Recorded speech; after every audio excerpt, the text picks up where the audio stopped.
የመደመር መንግስት የኑሮ ውድነትና የስራ አጥነት ችግርን በመቅረፍ ለህብረተሰቡ ሁለንተናዊ ብልጽግናን ለማረጋገጥ ባከናወናቸው ተግባራት ስኬቶች የተመዘገቡ መሆናቸውን የደቡብ ኢትዮጵያ ክልል ብልጽግና ፓርቲ ጽህፈት ቤት ኃላፊ አቶ ገብረመስቀል ጫላ ገለጹ። የከተሞችን እድገት በማፋጠን ብልጽግናን ተምሳሌት በማድረግ ለነዋሪዎችና ለቀጣዩ ትውልድ ዘላቂ ጥቅም ትኩረት ተሰጥቶ እየተሰራ ነው ያሉት ደግሞ የወላይታ ዞን የብልጽግና ፓርቲ ቅርንጫፍ ጽህፈት ቤት ኃላፊ ዶክተር አማረ አቦታ ናቸው። በወቅታዊና ሀገራዊ አካባቢ ጉዳዮች ላይ ከቦዲቲ ከተማ ነዋሪዎች ጋር ውይይት ተካሂዷል። መሰዊያ አስቄል ተጨማሪ አላት። ህዝብና መንግስት ሀሳብ የሚለዋወጡበት ህዝባዊ መድረኮች መካሄዳቸው በአካባቢ ልማት ላይ የሚያመጣው ፋይዳ የላቀ ነው። በቦዲቲ ከተማ በተካሄደው ህዝባዊ መድረክ ላይ የተገኙት የደቡብ ኢትዮጵያ ክልል የመንግስት ዋና ተጠሪ አቶ ገብረመስቀል ጫላ የብልጽግና ፓርቲ በመደመር እሳቤ የቀደሙ ስብራቶችን ለመጠገን የኢትዮጵያን ልዕልና ለማረጋገጥ የሚተጋ ፓርቲ ነው ብለዋል። ብልጽግና ፓርቲ ክቡር ከንቲባው እንዳቀረበው በርካታ የሀገራችንን የፖለቲካ፣ የኢኮኖሚ፣ የዲሞክራሲ ስብራቶችን በመደመር እሳቤ የጠገነ ያለፉትን መልካም ነገሮች ሁሉ አዋራውን አንስቶ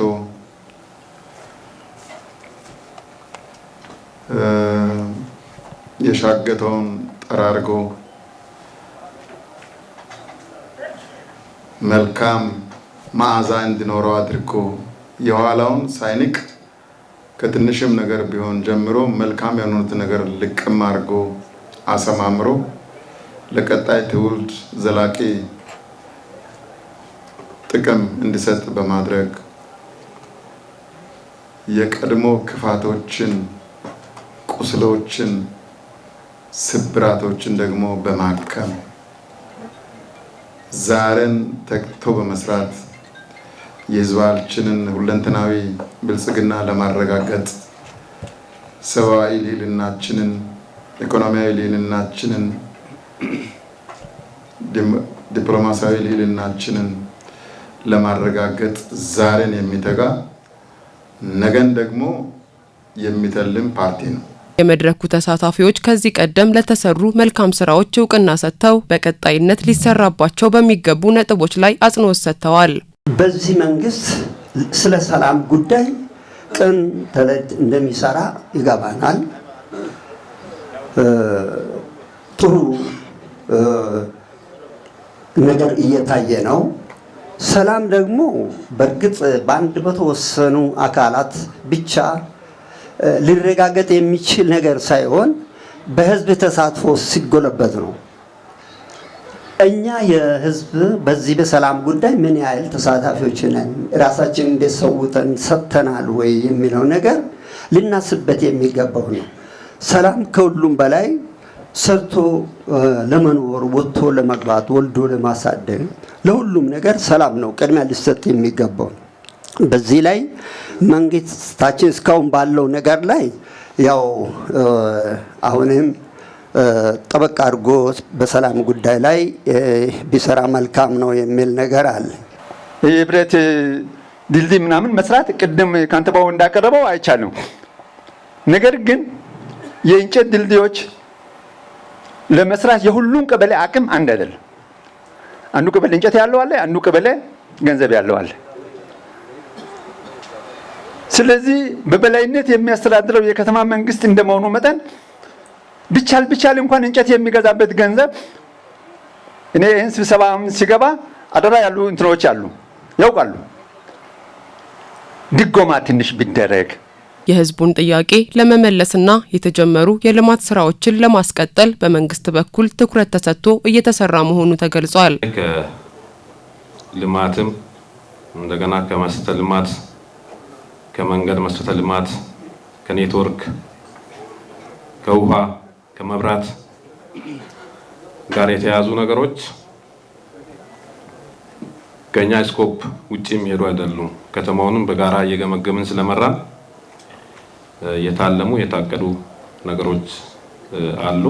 ቀጣይ እየሰራን ምንፈታቸው አሉ። የተሰሩ ያሉ ነገሮች አሉ። እነዛም በሙላት መፈጸም ነው ፔኩላርሊ የቦዲቲን ኬዝ ያወራን ነው ኢንፎርሜሽን ሰጥተናል። ለዲስትሪክቱ ሳውዝ ዌስት ዲስትሪክት ደቡብ ምዕራብ ባለው ሶዶ ላይ ላለው ኢንፎርሜሽን ሰጥተናል። ያው በዚህ ብቻ የሚፈታ ሀገራዊ ፕሮጀክት ስለሆነ ዲስትሪክቱ ብቻ የሚፈታው አይደለም፣ ኮሙኒኬሽን ይኖራል። ስለዚህ ክቡር ከንቲባውም ተከታትሎ ይሄን ቀጣይ ያለውን ነገር መነጋገርን ይጠይቃል። እኛም በራሳችን መረጃ ሰጥተናል። በተለያዩ ነገሮች በጋራ እየሰራን ስለቆየን የምለውን ለማንሳት ያክል ነው። የተጀመሩ የልማት ስራዎችን እኛ አጠናክረን እንቀጥላለን።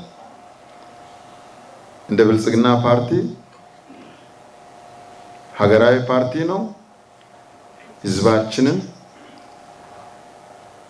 ያሳተፈ የጀመርናቸው እየሰፋ የሚሄድ የህዝብን ፍላጎት ደረጃ በደረጃ እያሟላ የሚሄድ ወደ ኋላ የማይመለስ የልማት ስራዎችን እየሰራን እንሄዳለን ደረጃ በደረጃ። ሰባተኛው ጠቅላላ ምርጫ ሰላማዊ ሆኖ እንዲጠናቀቅ ህብረተሰቡ የድርሻውን ሊወጣ ይገባል ተብሏል። ከተሞች የሀገርን ኢኮኖሚያዊ እድገት የማፋጠን ሚናቸው በአግባቡ እንዲወጡ ለማስቻል መልካም አስተዳደርን ማስፈን ቁልፍ ጉዳይ ነው አሉ በምክትል ርዕሰ መስተዳድር ማዕረግ የደቡብ ኢትዮጵያ ክልል የግብርና ቢሮ ኃላፊ ዶክተር መሪሁን ፍቅሩ። የጉኑኑ ሐሙስ ከተማ አስተዳደር በኢኮኖሚ ይሁን በአስተሳሰብ እየበለጸገች እንደምትገኝ የከተማው ከንቲባ አቶ ብርሃኑ ዋጃ ተናግረዋል። በጉኑኑ ሐሙስ ከተማ በልማትና በመልካም አስተዳደር ዙሪያ ያተኮረ የህዝብ የውይይት መድረክ ተካሂዷል። ማሩ ሞላ ዝርዝር አለው።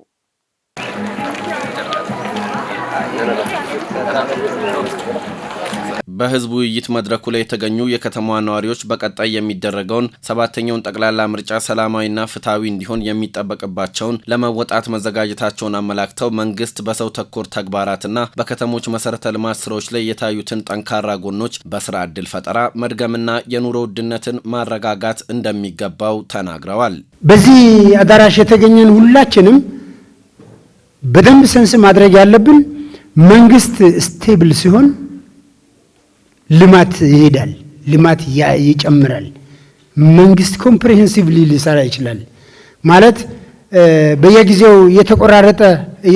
እየተጨቃጨቀ መሄድ ቀጣይ የሆነ ልማት እንዳይኖር ያደርጋል። ብዙ ወጣት ከስራ ውጭ ሆኗል።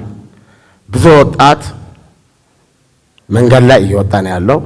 ይሄንን እንደ ክልል እንደ ፌደራል ይህን ወጣት የሚሰበስብ ተቋም ይህን ወጣት የሚሰበስብ እንደ ወላይታ ኢንዱስትሪ ፓርክ ካልተበጀ የአንድ የዳሞት ሶሬና የጉኑኑ ሐሙስ ከተማ ልማት ወላይታን ያቆማታል ብዬ አላምነው። ስለዚህ እንደ ክልልና እንደ ፌደራል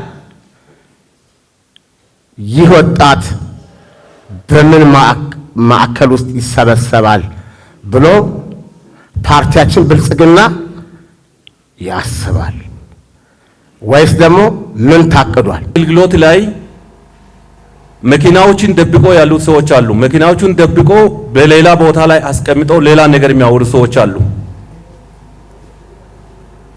በየከተማው ላይ ችግር ፈጣሪዎች አሉ። ይሄንን እኛ ግንዛቤ መውሰድ አለብን። ይሄ ለኛ የሚተው ነገር ነው። በአገር ደረጃ ላይ ነዳጅ ችግር ፈጣሪ ይሆናል ብሎ ክቡር ጠቅላይ ሚኒስትር ህልሟል። ምክንያቱም ባህር በር ይከፈትልኝ፣ ባህር በር ያስፈልጋል የሚለው ነገር ይሄ ችግር መኖሩን አውቆ ነው።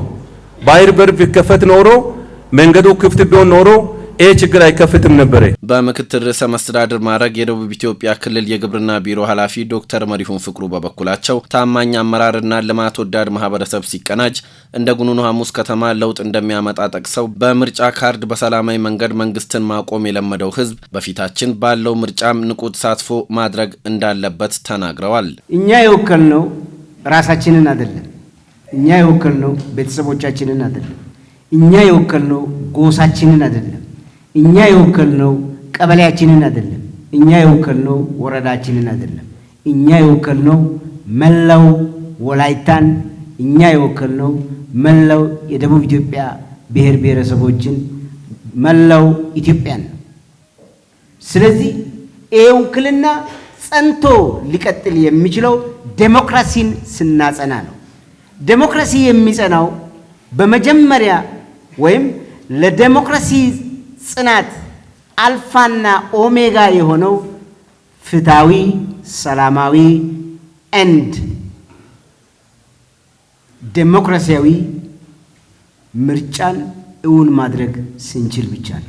በከተማዋ እየታየ ባለው እድገት ላይ የግል ባለሀብቱም የበኩሉን ሚና እንዲወጣ ጥሪ የቀረበ ሲሆን በቀጣይ አመራሩ በትብብር የህዝብን ጥያቄ ለመመለስ እንደሚሰራም ተመላክቷል። በለውጡ ምዕራፍ ባለፉት በኮሮና ያለ በሰሜኑ ጦርነት ያለ በተለያዩ ውስብስብ ነገሮች ያሉ ተሻግሮ የመጣ ፓርቲ ዛሬም የሚያጋጥመንን የኑሮ ውድነቱ፣ የሥራ አጥነቱ፣ የተለያዩ ውስብስብ ችግሮች መሻገር የሚችል ፓርቲ ማን ነው የሚሆነው? ብልጽግና። ኢንቨስትመንት ላይ፣ ሬስቶራንት ላይ፣ ወጣቶች የሚያርፉበት ቦታ ላይ የሚሰራው ስራ በተለይ የንግዱ ማህበረሰብ እዚህ ውስጥ ስላለ እኔም ከተወሰነ አመታት በፊት እዚህ አካባቢ አድጎም ተምሮ እንደወጣ ሰው ሆቴሎቹ ቁጥሩ በጣም ቀንሷል። ምክንያቱም ምንድነው የሚለው ለራሴ ጥያቄ የፈጠረብኝ ስለሆነ ማለት ነው። የጉኑኑ ሐሙስ ከተማ አስተዳደር ከንቲባ አቶ ብርሃኑ ዋጃ በበኩላቸው የከተማዋ ነዋሪዎች ከዚህ ቀደም ለተሰሩ ስራዎች እውቅና መስጠታቸው በቀጣይ ለሚሰሩ ስራዎች ተነሳሽነትን መፍጠሩን ገልጸው በቀጣይ ምርጫ ብልጽግና የሚያሸንፍ ከሆነ መሰል የህዝብ ጥያቄዎችን እየመለሰ እንደሚሄድ ተናግረዋል።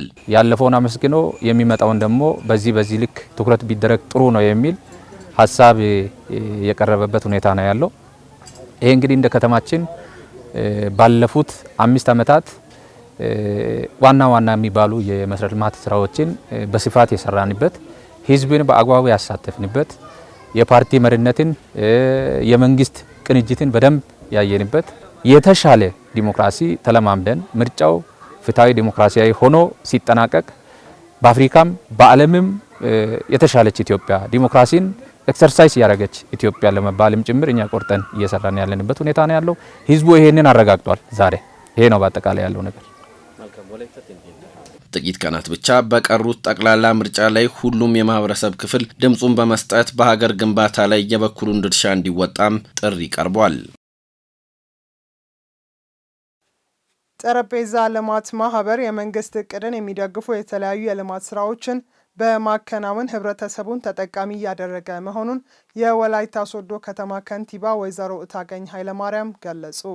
የጠረጴዛ ልማት ማህበር ከተለያዩ ተራድኦ ድርጅቶች ጋር በመተባበር ከ14 ሚሊዮን ብር በላይ በሆነ ወጪ በወላይታ ሶዶ ከተማ ዳልቦ ወገኔ ከ70 ሺህ በላይ የማህበረሰብ ክፍሎችን ተጠቃሚ የሚያደርግ የንጹህ መጠጥ ውሃ ፕሮጀክት አስመርቆ ለአገልግሎት ማብቃቱን የልማቱ ማህበር ዋና ስራ አስፈጻሚ አቶ በረከት ጣሰው ገልጸዋል።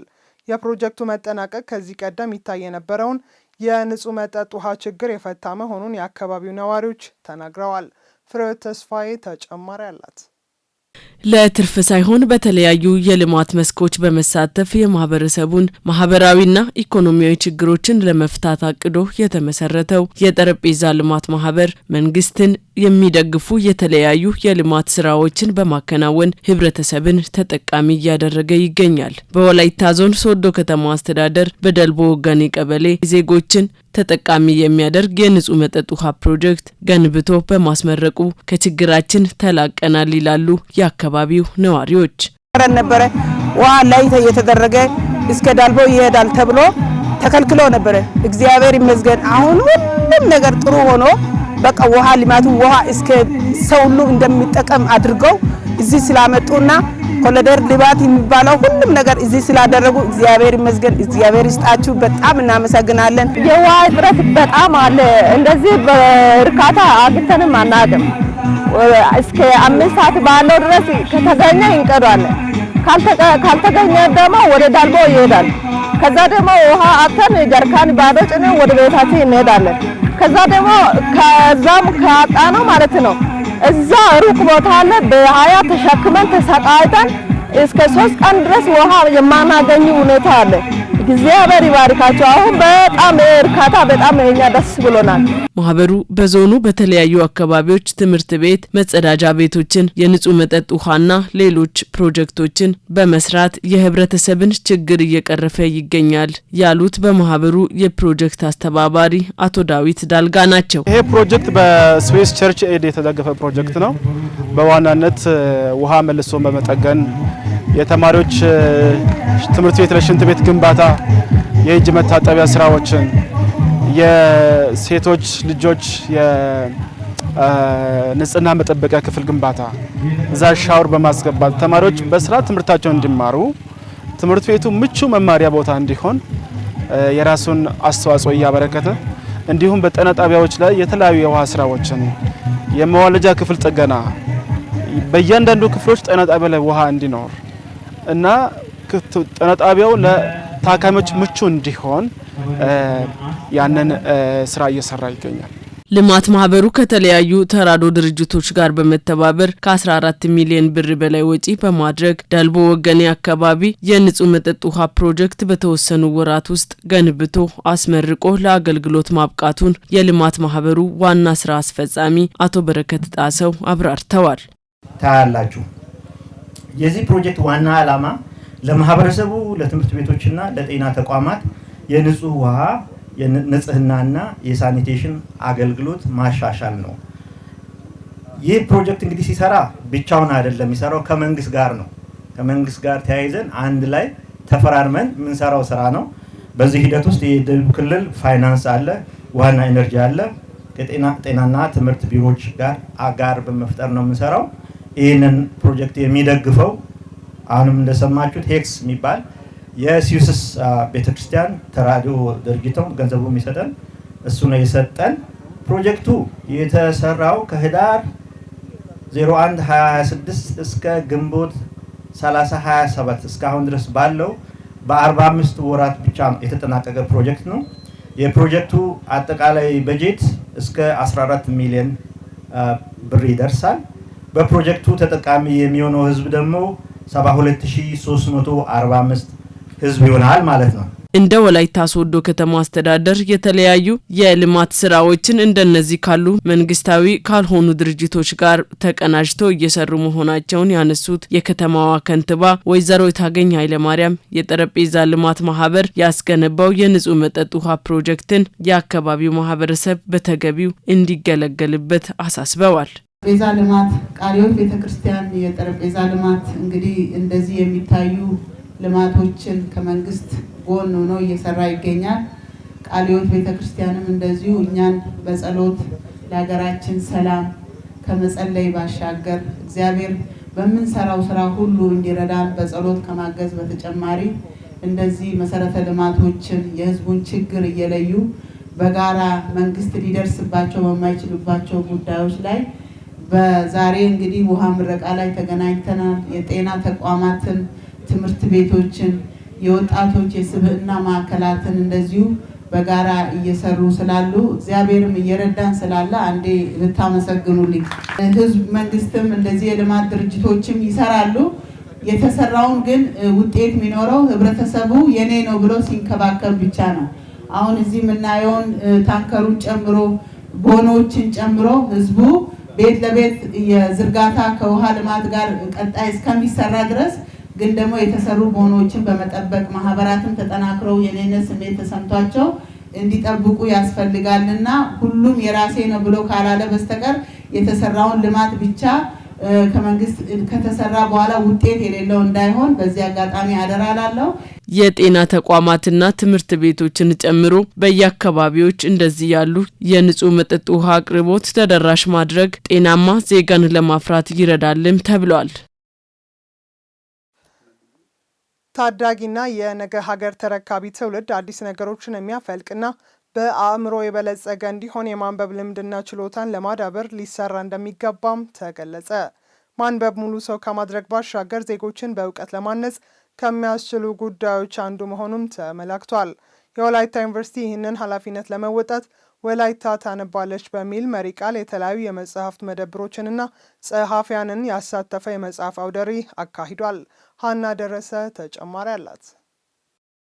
ዜጎች በእውቀት የሚመሩ እንዲሆኑ ለማድረግ የሚያስችለው ማንበብ እንደሆነ ይታመናል። ይሁን እንጂ በአሁኑ ጊዜ ከማህበራዊ ሚዲያ ቁንጽል ሀሳብ ባሻገር መጻሕፍትን ማንበብ እየቀረ የመጣ ድርጊት ሆኗል። ማንበብ ሙሉ ሰው ከማድረግ ባሻገር ዜጎችን ለማነጽ ከሚያስችሉ ዋና ጉዳዮች አንዱ ሆኗል። በመሆኑም የወላይታ ሶዶ ዩኒቨርሲቲ የተለያዩ ደራሲያንና የመጽሐፍ መደብሮችን ያሳተፈ የመጽሐፍ አውደ ርዕይ አዘጋጅቷል። ለመጀመሪያ ጊዜ ሳይሆን ለሁለተኛ ጊዜ የተዘጋጀ ነው እንደ ዩኒቨርሲቲ። ነገር ግን ቀጣይ ላይ የምንሰራው ይሆናል። ይሄንን ያደረግንበት ምክንያት ሰዎች እያነበቡ ስላልሆነ ንባብ እንደ ሀገራችን እየጠፋ ወይም እየወደቀ ስላለ ይሄንን የንባብ ባህል ለማጎልበት አንደኛው መንገድ አውደ ርዕይ ማዘጋጀት ነው። ሌላው ለባለድርሻ አካላትም ሆነ ለተማሪዎች የግንዛቤ ማስጨበጫ በመስጠት ወደ ንባብ እንዲመጡ ማድረግ፣ መጽሐፎችን እያቀረብን እያዩ እንዲያነቡ የማነሳሳት ስራ ነው የምንሰራው። ብዙ ወጣቶች ያው ለማንበብ ፍላጎት አላቸው፣ ግን ያው የአየር ሁኔታ ወይንም የኢኮኖሚ ሁኔታው በጣም ህዝብን እየጎዳ ነው። ግን ለዛውም ቦታ ቢገኝና የማንበቢያ ቦታ ለኔ ቢሰጠኝ ቢያዘጋጁልኝ እኔ በነፃ ማንበቢያ ቦታ መጽሐፉን አቅርቤ ለማስነበብ ያው ፍቃደኛ ነኝ። ዛሬ ላይ ያሉ ወጣቶችን ስንመለከት እጅግ በጣም አስጊ ነው። በማንበብ ደረጃ በተለይ ብዙ ወጣቶች ከንባብ ርቀዋል። ጉዱንም ካሳተምኩም በኋላ አይቻለሁ። ደራሲ ሆኜ መጽሐፍ አሳትሜ የሚገዛውን የህዝብ መጠንም አይቻለሁ እና ትውልድ አንባቢ አይደለም። ነገር ግን በተቻለን አቅም የላይኛው አካል ሁሉም ቢተባበርና የራሱንም የንባብ ክህሎትን በማዳበር ትውልድ አንባቢ እንዲሆን ማበረታታት እጅጉን ወሳኝ ነው። የወላይታ ሶዶ ዩኒቨርሲቲ የምርምርና ቴክኖሎጂ ሽግግር ምክትል ፕሬዝዳንት ዶክተር ዘውድነ ቶማስ ታዳጊ የነገ ሀገሪቱ ተረካቢ ትውልድ አዲስ ነገሮችን ለማፍለቅና በአእምሮ የበለጸገ እንዲሆን የማንበብ ችሎታውን ሊያዳብር እንደሚገባም ገልጸዋል። በአጠቃላይ እውቀትን ለመገብየት እና ሙሉ ሰው ለመሆን ማንበብ እጅግ በጣም አስፈላጊ ነው። እንግዲህ ማንበብ እየጠፋ ባለበት ሁኔታ ላይ ነው አሁን ያለነው። ሰው የታተሙ የህትመት ውጤቶችን በመጽሐፍም በጋዜጣም በመጽሔት መልክም የታተሙ ሃርድ ኮፒ ማቴሪያሎችን ከማንበብ ይልቅ ዘመኑ ባወጣው ቴክኖሎጂ በተለይ በሶሻል ሚዲያ በሚንቀሳቀሱ ቁንጽልና ትናንሽ መረጃዎች ላይ ተደግፎ ነው ህይወቱን እየመራው ያለው ማለት ይቻላል። ማንኛውም ሰው አንድ ቦታ ቁጭ ስል ወይም ለማረፍም ይሁን ለመዝናናት ቁጭ ስል መጽሐፍ ይዞ ሳይሆን የሚቀመጠው በዚህ ወቅት የሞባይል ስልኩን ይዞ ነው የሚቀመጠው። የሞባይል ስልኩን ከፍቶ የተለያዩ ቁንጽል መረጃዎችን ምንጫቸው የማይታወቁ ኮምፕሬንሲቭ ያልሆኑ ሙሉ መረጃ ያልያዙ ቁንጽል የሶሻል ሚዲያ መረጃዎች ላይ ነው ማህበረሰቡ አሁን እየተጠመደ ያለው። ከዚህ አይነት የመረጃ ጋፕ ህብረተሰቡን ለማውጣት ህብረተሰቡ የንባብን ክህሎት የንባብን ፋይዳ ማወቅ አለበት። ስለዚህ ይሄንን በአውደ ጥናት መልክ ለሚመለከታቸው ባለድርሻ አካሎች፣ ለትምህርት ቤት አመራር፣ ለርዕሰ መምህራን፣ ለቋንቋ መምህራን፣ ከባህልና ስፖርት ተቋም ለመጡ የስራ ኃላፊዎች እንዲሁም ሌሎች ባለድርሻ አካላት የንባብን ምንነት የንባብን ፋይዳ ንባብ ለአንድ ሀገር ኢኮኖሚያዊና ማህበራዊ ልማት ያለውን ጉልህ ሚና እና አስተዋጽኦ ባለድርሻ አካላትና ከኛ ጋር በአጋርነት የሚሰሩ ተቋማት እንዲያውቁ ግንዛቤ የማስጨበጡ መድረክ አንዱ ሆኖ ከዛ ጋር ተያይዞ ለሚቀጥሉት 4-5 ቀናት የሚቆይ የመጽሐፍ አውደ ርዕይ በዩኒቨርሲቲያችን ዋና ግቢ ውስጥ ተከፍቷል። ዛሬ በዩኒቨርሲቲው እየተካሄደ ያለው የመጽሐፍ አውደ ርዕይ ለተከታታይ 4 ቀናት የሚቆይ ሲሆን በዚህ መርሃ ግብር ሁሉም ዜጎች በመሳተፍ መጽሐፍ ገዝተው በማንበብ እንዲሁም ለተለያዩ ትምህርት ቤቶች በመለገስ የድርሻቸውን ኃላፊነት ሊወጡ ይገባልም ተብሏል። የሚፈልጉትን መጽሐፍ ላጡ ሰዎች አክሰሱ እንዲፈጠር እዚህ ጋር የመጽሐፍ አውደ ርዕይ ከፍተናል። እዚህ መጽሐፍ አውደ ርዕይ ላይ በርካታ ለትምህርት የሚያገለግሉ ፊክሽኖች፣ ልብ ወለዶች፣ የተለያዩ መጣጥፎች እዚህ ይሸጣሉ።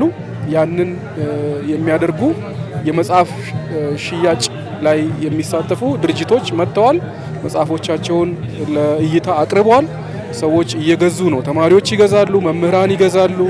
ከግቢ ውጪ ከተለያዩ ሁለተኛ ደረጃ ትምህርት ቤቶች፣ አንደኛ ደረጃ ትምህርት ቤቶች የሚጋበዙ መምህራንና ተማሪዎችም ይህንን መጽሐፍ የሚያዩና የሚገዙ የሚያነቡ ይሆናል በዚህ ሳምንት። ያ ብቻ ሳይሆን ሰዎች ያነበቡትን መጽሐፍ እንዲለግሱ 2-3 አንብበው ልጆቻቸው አንብበው ጓደኞቻቸው አንብበው ያስቀመጡት መጽሐፍ ካለ ደግሞ ለሌላው አንባቢ በልግስና እንዲሰጡም የምናደርግበት ፕሮግራም ነው ወይም መድረክ ነው ማለት ነው።